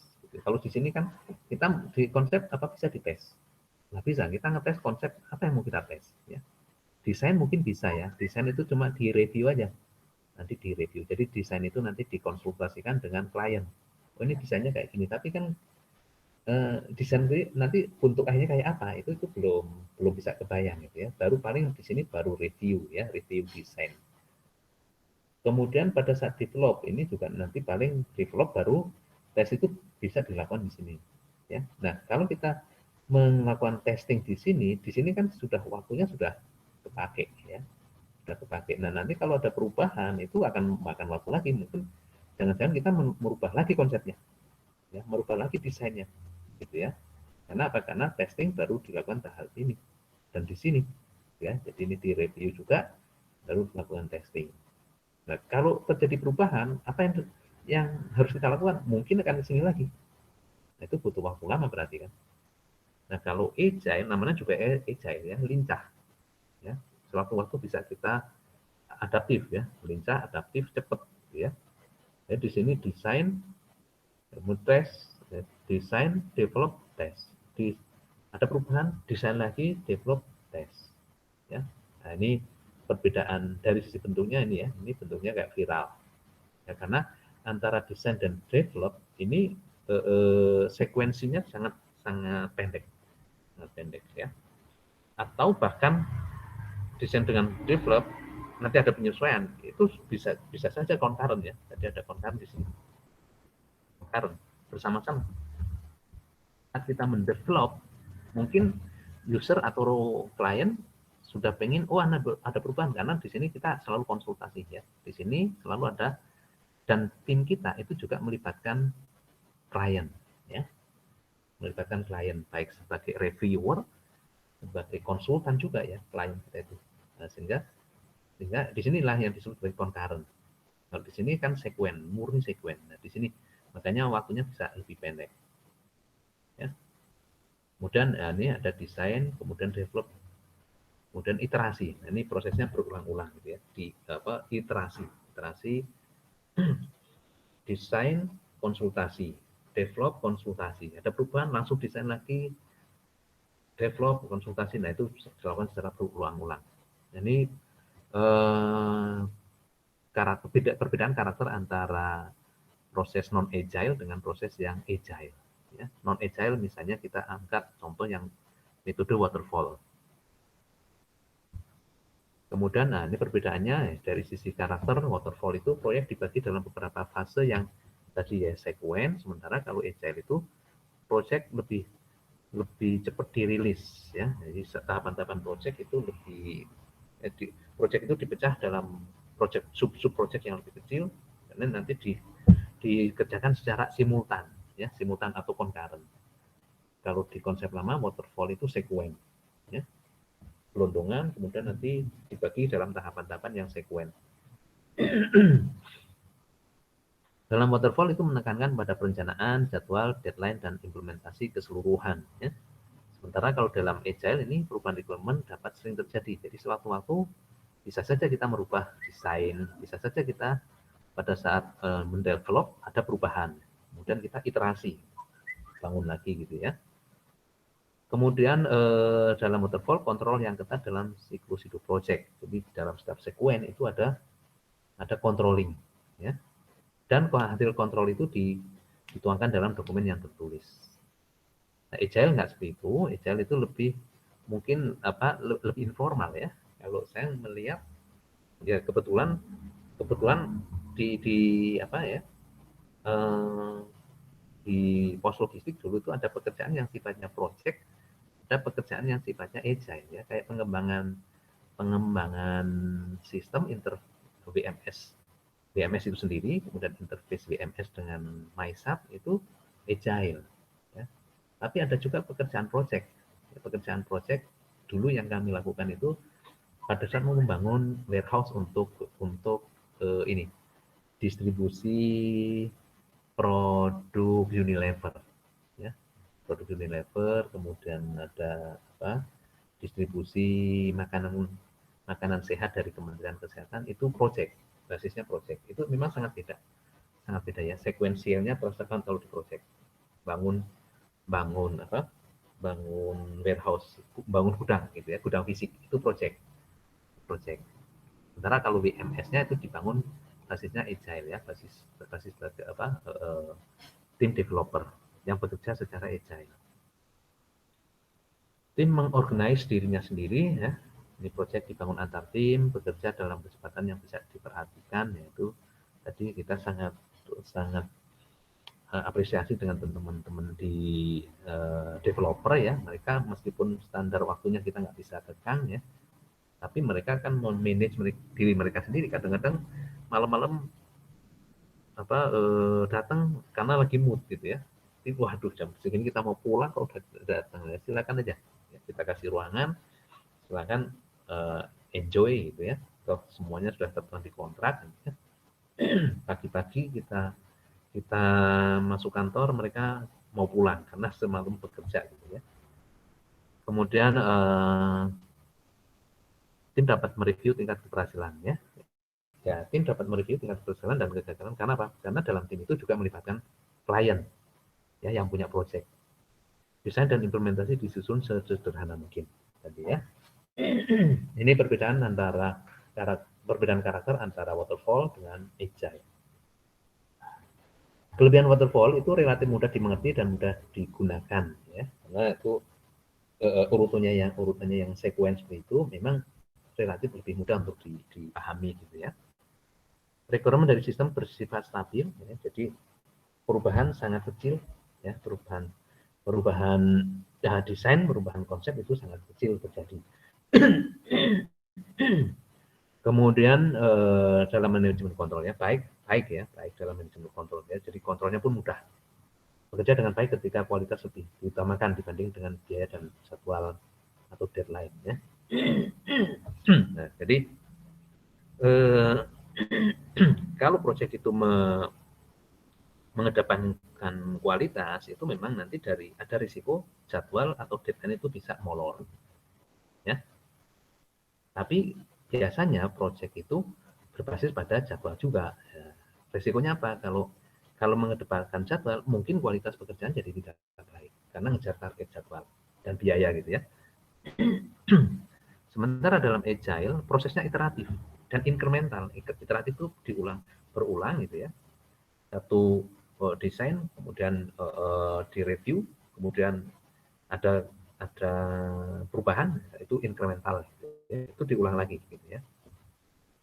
Requirement dapat berubah sewaktu-waktu.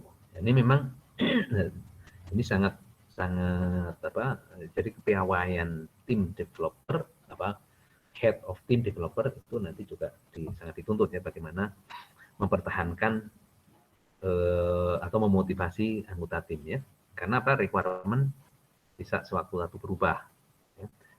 Kemudian pelacakan requirement dengan melihat backlog produk. Wah, nanti ya requirement-nya itu backlog produk itu apa, nanti kita diskusikan juga. Keterlibatan user secara aktif ini yang memungkinkan kita melakukan incremental ya, adaptif, karena user juga terlibat dalam tim. Rilis yang lebih cepat dan berkala, fungsi dirilis setiap akhir iterasi. Ya, jadi setiap kita mendesain, kemudian sudah selesai satu tahapan project atau satu subsistem, kemudian kita rilis ya. Nah, di situ nanti peran dari customer nanti akan review ya. Oh, ternyata kurang ini, nah, kita iterasi, kita rubah lagi. Oh, ini kelebihan ini nggak perlu, kita iterasi lagi. Kemudian testing, ini juga testing dilakukan setiap saat. Ini kelebihan dari agile. Kelemahannya ini kalau dalam waterfall semua kebutuhan harus diketahui dari awal. Nah ini ya, kebutuhan harus diketahui di awal. Nah, ini nanti risikonya kalau kita bekerja by project waterfall ini, kalau ada perubahan di tengah, itu nanti kita akan menyesuaikan semuanya. Itu jadi kurang fleksibel. Kemudian integrasi sekaligus nanti di akhir sistem dibangun. Ini juga berisiko ya. Testing dilakukan pada setiap akhir fase, bahkan tidak jarang testing di akhir project. Nah, ini sangat berisiko ya. Kalau misalnya tidak sesuai dengan spek, ya itu ya berantakan. Gitu ya. Waktu yang dibutuhkan itu lama. Ya, meski kadang project tidak terlalu besar. Karena memang setiap tahapan itu nanti akan dicek, dan itu setiap tahap ini selesai, baru bisa melakukan tahap berikutnya. Tahap berikutnya selesai, baru bisa melakukan tahap berikutnya lagi. Perubahan requirement dapat merubah keseluruhan proses yang telah dilaksanakan. Ini salah satu kelemahan, dan ini yang sering terjadi kelemahan dalam waterfall ya. Kalau agile, interaksi dengan klien yang kadang terlalu berlebihan. Jadi ya memang kita juga alami dulu ya. Kadang-kadang saking seringnya kita interaksi, kadang bahkan pada saat kita duduk bareng itu ada hal-hal yang di luar pekerjaan inti itu terobrolkan ya. Yaitu itu tidak bisa dihindari memang. Ya, kadang berlebihan ya, keseringan. Kadang-kadang kita sebagai klien juga, aduh pekerjaan saya jadi tertunda nih gara-gara gitu ya. Ini juga pasti dialami lah ya, pasti dialami. Tinggal kita bagaimana memanage. Agile sulit diimplementasikan dalam proyek yang berskala besar ya. Nah, itu karena proyek skala besar, contoh misalnya pembangunan konstruksi pertambangan, nah, itu sulit untuk melakukan perubahan sewaktu-waktu ya, karena itu proyek besar ya. Pembangunan konstruksi penghilangan minyak itu proyek besar. Pembangunan konstruksi gudang itu juga skala besar. Kemudian waktu perencanaan proyek singkat ya. Kita memang agile itu karena harus sering berubah, itu perencanaan proyeknya jadi singkat ya. Oleh karena itu butuh manajemen tim yang terlatih. Tapi kalau orang-orang developer itu sudah terbiasa bekerja seperti itu ya, dan apalagi developer head-nya itu pasti terbiasa. Kemudian perbedaan dalam tahapan analisis ya. Di waterfall dilakukan setelah inisiasi proyek. Itu baru bisa melakukan analisis. Semua kebutuhan sistem dikumpulkan dari klien atau pemilik proyek. Jadi requirement-nya itu, nah ini biasanya makan waktu juga ya, mengumpulkan requirement dari pemilik proyek. Kenapa? Karena pemilik proyek pun nanti itu juga punya banyak sub-usernya. Ya, contoh apa? Contohnya misalnya gini. Dulu kami pernah men-serve ya, saya tulis saja di ini di chat ya. Contoh yang lain lagi. Ini ya.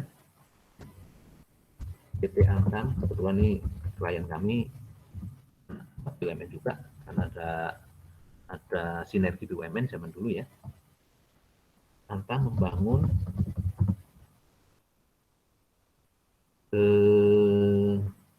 fasilitas penambangan. Fasilitas nikel di Halmahera Utara, Halmahera Timur. Ya. Picat ya, saya tuliskan. Membangun fasilitas penambangan nikel di Halmahera Timur. Ini proyek besar nih, nggak bisa diijailkan. Ya.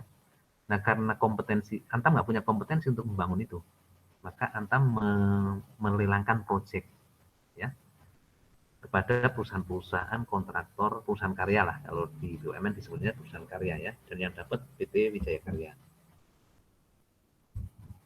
PT Wijaya Karya, PT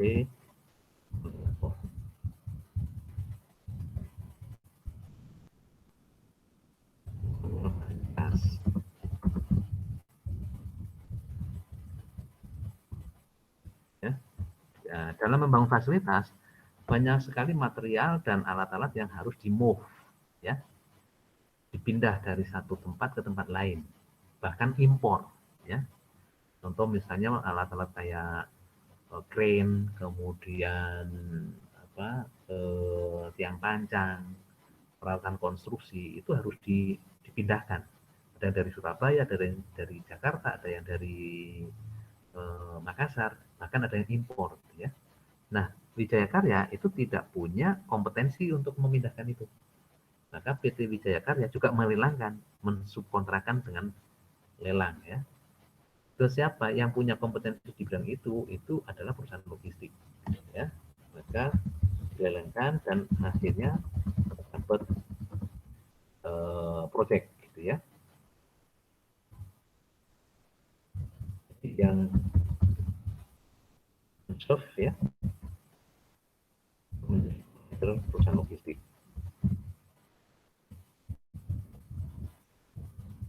untuk moving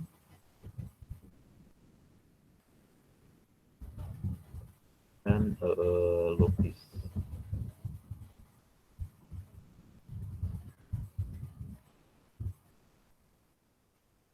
Fasilitas logistik untuk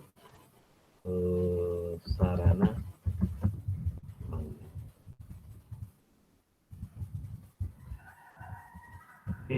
kontraktor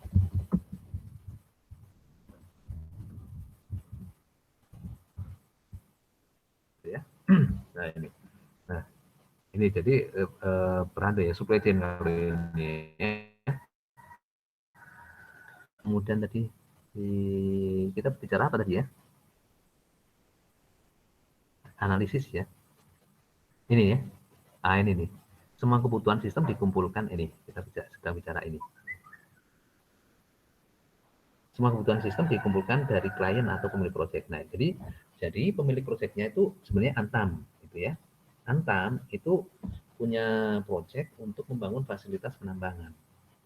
Nah, dalam pembangunan fasilitas penambangan ini, dia nggak punya kompetensi untuk membangun itu. Maka Antam melelangkan pekerjaan kontraktor ya, kepada kontraktor ya, melelangkan pekerjaan pembangunan fasilitas itu kepada kontraktor. Nah, kontraktor itu nanti kan akan membuat ini ya, melakukan ini. Kontraktor melakukan ini.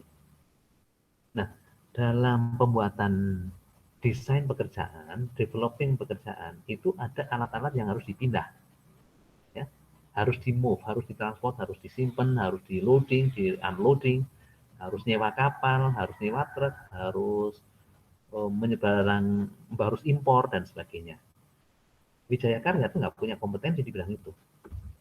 Maka Wijaya Karya itu juga melelangkan, mensubkontrakan pekerjaan logistik untuk memove atau melogistikkan fasilitas atau sarana prasarana untuk membangun fasilitas tersebut. Nah, ini semuanya harus dicakup, ya, dicakup dalam desain project, dikumpulkan, ya, dikumpulkan, didokumentasi, diinventarisir kok dokumentasi. Nah, itulah project. Jadi project ada subproject, gitu ya. Kontraktor ada subkontraktor, gitu. Nah, ini baru dilakukan analisis. Nanti apa ya hubungan antara kontraktor, subkontraktor, klien gitu ya, klien ke kontraktor, kontraktor ke klien dan ke subkontraktor.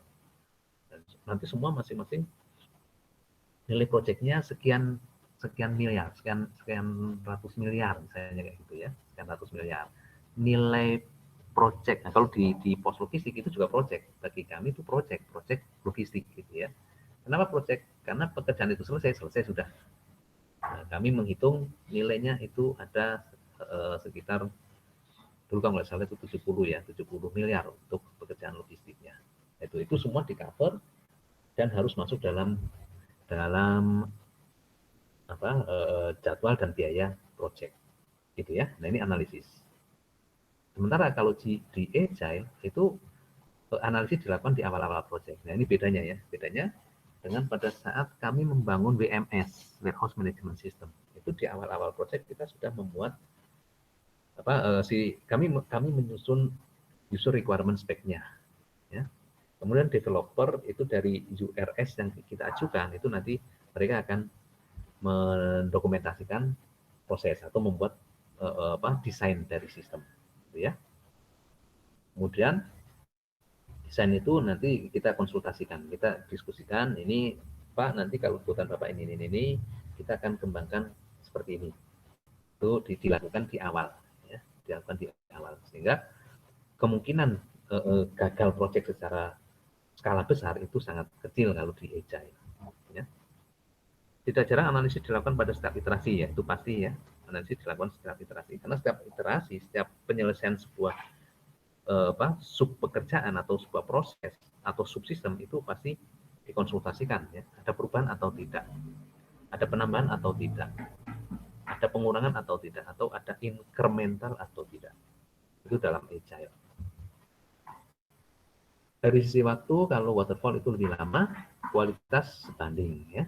Meskipun dalam kenyataannya kadang-kadang kita terkendala ya antara kualitas dengan waktu itu memang trade off ya, trade off atau bertentangan ya. Kalau mau kualitasnya bagus, waktunya harus lama. Sementara ada terbatasan waktu. Dalam Agile itu waktu itu bisa dicek ya, bisa diamati dari rilis yang dilakukan secara berkala ya. Nah, masalahnya ini kadang-kadang jadi terburu-buru ya. Kemudian biaya untuk proyek yang waterfall itu karena proyeknya biasanya besar, itu jadi biayanya juga besar dan berpotensi mangkrak. Ya, apalagi kalau ada perubahan-perubahan. Anda ada kalau dalam Agile itu lebih efisien karena dipotong dalam yang kecil-kecil ya. Risiko gagal karena pembiayaan itu rendah ya. Jadi gagal karena pembiayaan itu kecil risikonya. Sementara kalau dalam proyek risiko proyek mangkrak itu sangat besar ya, karena biayanya besar ya. Mungkin Anda ngikutin berita terbaru ya, proyek kereta api cepat ternyata yang targetnya 2018 molor ya. menjadi 2020. Molor lagi katanya 2023 itu karena proyek sangat besar, ya. Proyek sangat besar sehingga risiko terjadi kegagalan karena pembiayaan itu juga sangat besar. Ini perbedaan karakter, perbedaan segala macam antara konsep lama dengan agile itu seperti itu. Sampai sini ada pertanyaan?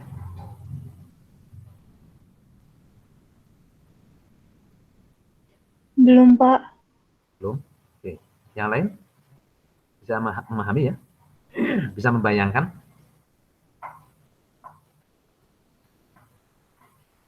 Oke, kita lanjut ya.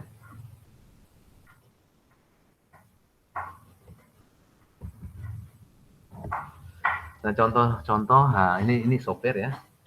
Saya nggak bisa menjelaskan banyak kalau software ya. Nanti Anda mungkin bisa browsing sendiri untuk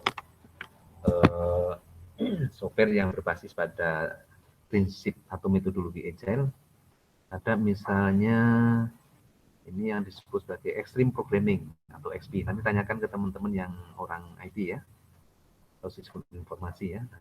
Ada XP, extreme programming. Ini semuanya programming ya, semua information.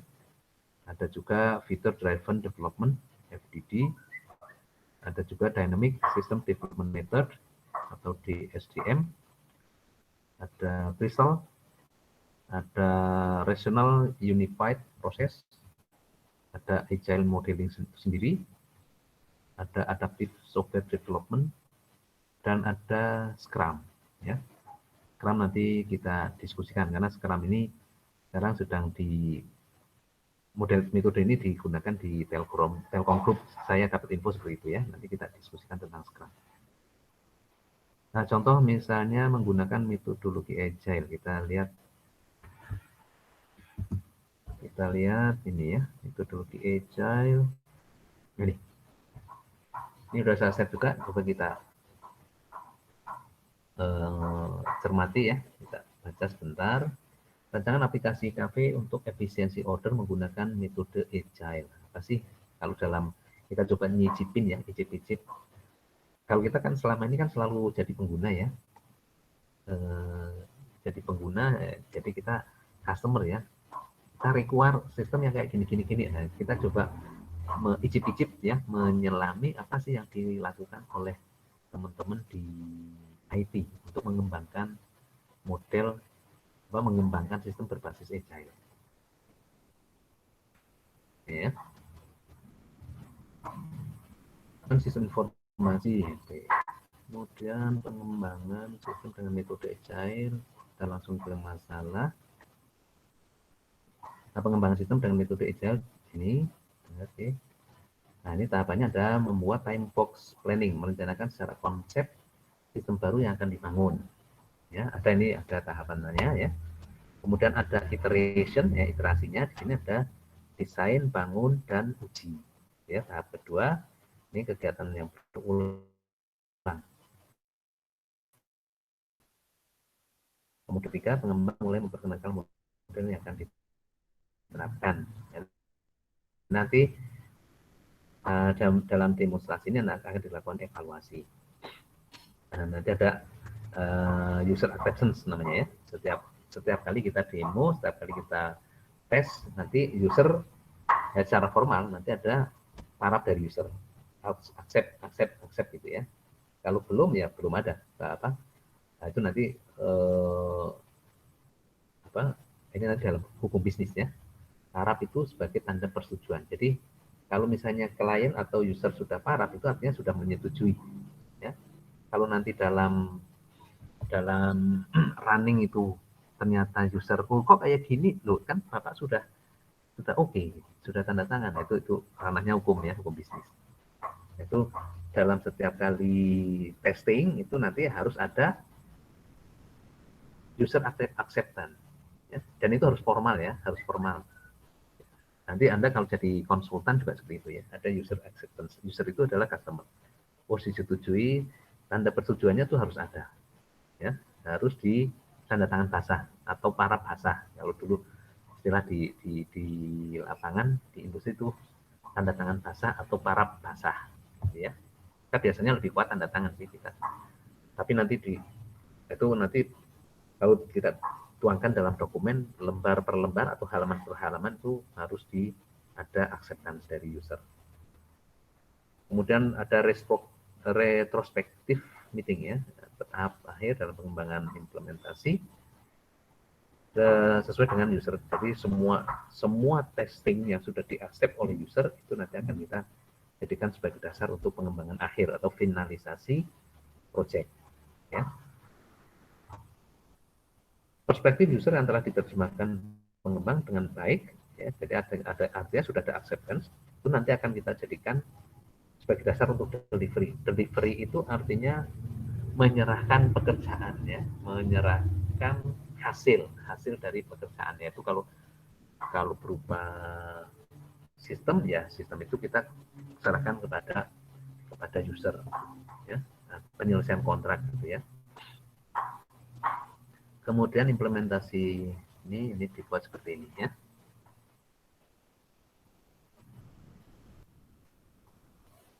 Nah, ini contoh aplikasinya seperti ini. Ini dia menggunakan interface-nya Delphi XE. Nah, saya nggak tahu ini ya. Karena ini alasan penggunaan Delphi ini bisa mendukung multi platform ya. Tadi ada interface ya, bisa untuk interface termasuk untuk keperluan mobile application. Kemudian perancangan interface-nya ini ya. Nah, ini misalnya ini untuk welcome screen. Jadi ini nanti pengembangannya welcome screen untuk para tamu di cafe ya. Selamat datang. Nah, nanti ini saung tersedia. Ini nanti dinamis ya, dinamis. Jadi begitu maksudnya saung itu adalah seatnya ya, seat tersedia berapa unit. Ini sudah diinformasikan di awal pada saat pengunjung itu datang ke cafe. Ya. Ini dalam bentuk tabel, ditampilkan dalam bentuk tabel. Kemudian ini tanggal itu untuk mendokumentasikan transaksi dengan pengunjung, waktu transaksi dengan pengunjung ya. Ini direkap saung tersedia berapa unit, ini rinciannya nomor saungnya mana saja. Ini ya. Pelanggan yang datang dapat langsung memeriksa ketersediaan saung dan langsung mengambil seperti tampak pada gambar 3 ini ya. Dengan demikian, jika terdapat sayur yang telah dipesan atau reserve tidak akan diambil meski secara fisik tanpa bagian atau kosong, gitu ya. Ini contoh bagaimana perubahan sistem dari manual pemesanan tempat ya menjadi terotomasi ya, tersistem. Jadi nanti si pengunjung atau calon tamu itu juga tahu, ya, memilih menu. Ini memilih menu, selamat datang. Ini nanti juga ada tahu tersedia, menu tersedia. Ini ya, yang waktu itu kita pernah diskusikan sudah di cafe itu dikatakan sebagai favorite menu, recommended menu, tapi begitu kita datang nggak ada. Nah, ini kita perbaiki dengan ini. Ya, menu tersedia hari ini apa saja, itu nanti bisa di list. Yang nggak tersedia di hide, gitu ya. Kalau kita berani menu favorit atau menu recommended, ya harus tersedia tiap hari. Gitu.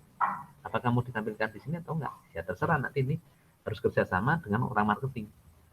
Harus kerjasama, nah ini juga agile ya. Orang marketing, kan marketing pentingnya apa sih? Kalau kita bicara marketing, tujuan marketing itu apa? Mestinya tujuan marketing kan jualan yang sebanyak-banyaknya. Pengunjung yang sebanyak-banyaknya kalau di cafe itu tujuan marketing kan. Ya pengennya semua menu ada kalau orang marketing bilang. Tapi kalau orang operation, orang logistik, orang procurement, gimana mau ada bahannya nggak ada, misalnya kayak gitu. Nah jangan sampai terjadi kayak gitu. Makanya kita bikin dalam bentuk agile. Bagaimana cara menyiasatinya? Nah, cara menyiasatinya misalnya ya dengan ini. Kita menampilkan menu yang ada pada saat pengunjung datang gitu ya. Ini ada main, drink. Nah, ini main yang direkomendasikan mungkin ya. Drinknya, dessertnya itu. Ini contoh agile. Ini ya. Ini kemudian ini testing. Ya. Ini ada tambah order, take away. Nah, ini contoh sebuah aplikasi untuk di cafe ya. Berbasis pada agile metodologi. Kemudian ada juga nanti kita juga harus pikirkan model antriannya gitu ya. Ya jadi di samping mengembangkan aplikasi untuk sistem ordernya dan sistem ketersediaan shift juga harus digagas, dirancang bagaimana sistem antrian. Ya. Di operation research sudah dipelajari sistem antrian, queuing system sudah ya. Ini digunakan di sini. Itu contoh nanti Anda pelajari ya, sudah saya share juga di LMS. Nah ini yang kita tadi sampaikan, yang lagi lazim, lagi trending, populer di grup Telkom katanya ini ya, metode Scrum. Ya. Scrum ini dikembangkan oleh Jeff Sutherland ya pada awal tahun 90-an. Ini Scrum ini juga berbasis pada metodologi Agile. Ya. Ini bertumbuh pada kekuatan kolaborasi tim, kemudian incremental product dan proses iterasi untuk tujuan untuk mencapai produk. Ini sambil saya nyari-nyari yang dari Telkom belum menemu, saya ambil akhirnya dari kampus lain ya. Ini contoh atau visualisasi metodologi dari Scrum seperti ini. Jadi di sini ada user story ya, user story atau nanti kita sebut sebagai kalau mungkin bisa juga keinginan user ya, user requirement. Kemudian product backlog, kemudian ada sprint backlog, dan nanti ada product owner, dan kita kembangkan ini intinya dari Agile yaitu kita kembangkan dalam bentuk Scrum. Ya. Coba kita cek ya. Ini definisi-definisi dari yang tadi itu, Master Scrum itu adalah orang yang membuat kelompok Scrum, jadi penanggung jawab dari Scrum. Ya. Ini yang bertanggung jawab agar Scrum bisa bekerja secara efektif dan progres Scrum selalu berjalan dengan baik hingga mencapai goals atau tujuan yang diinginkan. Jadi sampai ke user acceptance nanti gitu ya. Ini Master Scrum yang bertanggung jawab. Master Scrum juga bertindak untuk penengah, kemudian memberikan solusi dan memutuskan solusi yang akan digunakan untuk menyelesaikan permasalahan ya. Jadi ya, nanti kedudukan atau peran Master Scrum ini sangat penting ya. Karena dia juga nanti akan memutuskan, ya, dia juga nanti akan memanage, dia juga akan jika terjadi masalah misalnya masalah aplikasi misalnya dengan klien atau dengan user, Master Scrum ini yang harus memutuskan. Ya. Kemudian ada Product Owner, ya. Product Owner adalah orang yang bertanggung jawab dan memastikan tim Scrum menghasilkan sebuah produk yang bisa dipresentasikan di depan klien. Ya. Jadi ada nanti dari kalau kita lihat susunan timnya, nanti ada Master Scrum, ada Product Owner. Ya, Product Owner. Jadi kalau sepengalaman saya nanti ya, dulu Scrum itu orang yang bertanggung jawab terhadap keseluruhan proyek pengembangan WMS, ya. Kemudian Product Owner. Nah di WMS itu kan nanti ada sub-sub proses, ya. WMS itu nanti ada proses untuk bagaimana kita menerjemahkan atau mengambil data material master dari MySAP-nya Pertamina, gitu ya. Itu nanti proses tersendiri. Itu ada product owner. Jadi pengambilan data material manajemen atau material dari Pertamina. Kemudian nanti ada subproses story picking ya, picking palette. Nah, picking palette itu nanti ada membaca order, kemudian membaca ID palet atau ID produk, kemudian mempick palet atau produk menempatkan dalam loading dock, gitu ya. Itu juga proses atau produk tersendiri. Itu product owner maksudnya seperti itu. Kemudian product backlog ya. Product backlog itu adalah daftar keinginan user berupa harapan saat proyek ini telah selesai dibuat ya. Ini kita bisa memantau apakah proyek yang kita buat sudah sesuai dengan keinginan user atau tidak. Nah, ini yang tadi kita contohkan ya, product backlog-nya itu dalam bentuk user requirement specification ya. Kita sampaikan lagi. Product backlog. Nah ini ya. Nah ini yang dimaksud tadi product owner. Ini produk. Daily operation itu produk ya. Jadi menerjemahkan atau membuat list master data ya. Jadi kita menginterface status persediaan ya di gudang. Karena gudang itu nanti yang mengelola kan pos logistik ya atau logistik provider.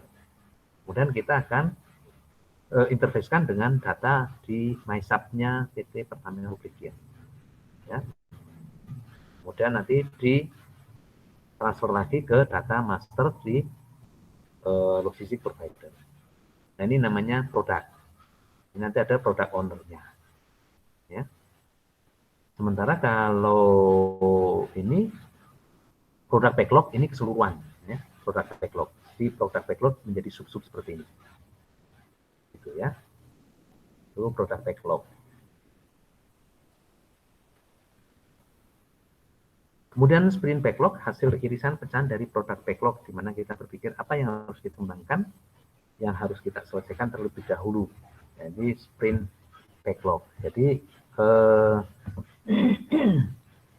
sekuensi dari setiap proses, gitu ya, sekuensi dari setiap proses. Kemudian bagaimana cara melakukan dan bagaimana agar tercapai proyek yang kita buat sesuai dengan keinginan user atau klien. Nah, contoh sprint backlog-nya ini. Bagaimana penyelesaian. Jadi ini bisa dilakukan kalau ini sudah selesai. Sprint backlog-nya ya. Di urutan pekerjaannya itu adalah daily operation diselesaikan dulu. Kemudian kita baru bisa memindahkan dari gudang manufaktur di Pelumpang ke Gresik, ke tempat penampungan atau ke DSP, distribution apa ya DSP ya, distribution lupa saya ini. Nah di sini ada list material dokumen misalnya ya, dokumen akan diterbitkan. Ini perpindahan status update datanya dari logistik provider ke MySub-nya PTPL ke logistik provider lagi. Ya. Dan ini ada CI storage location atau store location ya. Store location S-log ini kalau singkatan jadi kita juga harus menyesuaikan singkatan-singkatan yang di MySub. Gitu ya. Ini sprint backlog ya, jadi ya. Sprint backlog ini urut-urutan yang dari sini. Sprint backlog. Ini selesai baru nanti ini selesai dilakukan. Kalau ini sudah dilakukan, ini syarat kita menyelesaikan yang ketiga atau melakukan yang ketiga, yaitu sprint backlog namanya. Ya. Nah, kalau kita tuangkan dalam bentuk dokumen, ini dalam wujud dokumen user requirement. Ya. Atau dokumennya product backlog ya. Kemudian user story itu adalah hasil wawancara kita dengan user yang kemudian didokumentasikan ya. Jadi setiap kita kita konsultasi dengan user itu harus didokumentasikan. dulu kami kan ikut customer-nya ya, kliennya. Kemudian si developernya tuh PT Sumosor ya. Itu setiap konsultasi itu ada rekaman, ada dokumentasi. Jadi mereka dan kami sama-sama membuat notulen nanti di cross check atau dikompromikan. Ini oke, notulen itu nanti ditandatangani bareng antara kami sebagai customer dengan developer. Ya, ini user story. Atau by voice itu juga nanti melengkapi. Jadi nanti dituangkan ya. Makanya ini nanti di hukum bisnis Anda juga belajar ya bagaimana sih apa fungsi dari user acceptance ya. Jadi user acceptance itu adalah tanda persetujuan user, itu sudah mengikat ya. Nah, itu bisa dilampiri dengan voice ya, dokumen kan voice kan nggak bisa ditandatangan ya, atau mungkin saya setuju, itu juga sebuah pernyataan bisa dijadikan sebagai dasar secara legal gitu ya. Nah, ini namanya user story. Ya, Anda nanti belajar bagaimana hal-hal dalam kontrak ya, membuat acceptance atau mengajukan acceptance, kemudian bagaimana acceptance itu menjadi dokumen legal gitu ya. Nanti tiap halaman harus harus diparap atau ditandatangan oleh kedua pihak ya. Jadi kita setiap kali ketemu dengan developer ya, atau developer meminta kita, Pak, kita mau konsul, oke, ini, mereka dokumentasikan. Kita juga ya, kita buat notulen, padukan, oke, acceptan, nanti kita tanda tangani berdua, developer dengan kita sebagai user ya. Salah satu kelebihan user story adalah mudah untuk beradaptasi sesuai dengan kebutuhan software. Kemudian user story juga dideskripsikan dengan bahasa yang natural ya, bahasa yang bisa dipahami oleh semua orang.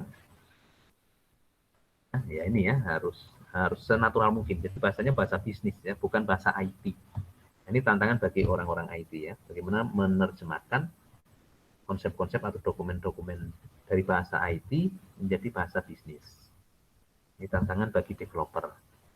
Ya, Anda juga nanti ya, kalau jadi konsultan, bagaimana mengkonversi istilah-istilah dalam konsultansi menjadi istilah-istilah yang business-like, ya, business executable.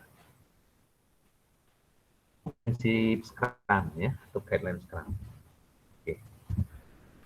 Nah, untuk lebih lengkapnya, Scrum itu nanti ada Scrum yang sudah dibuat ya, guideline dalam bentuk dalam bahasa Indonesia. Ini langsung dari owner atau penggagas ide Scrum ya, Kurt Schwaber dan Jeff Sutherland.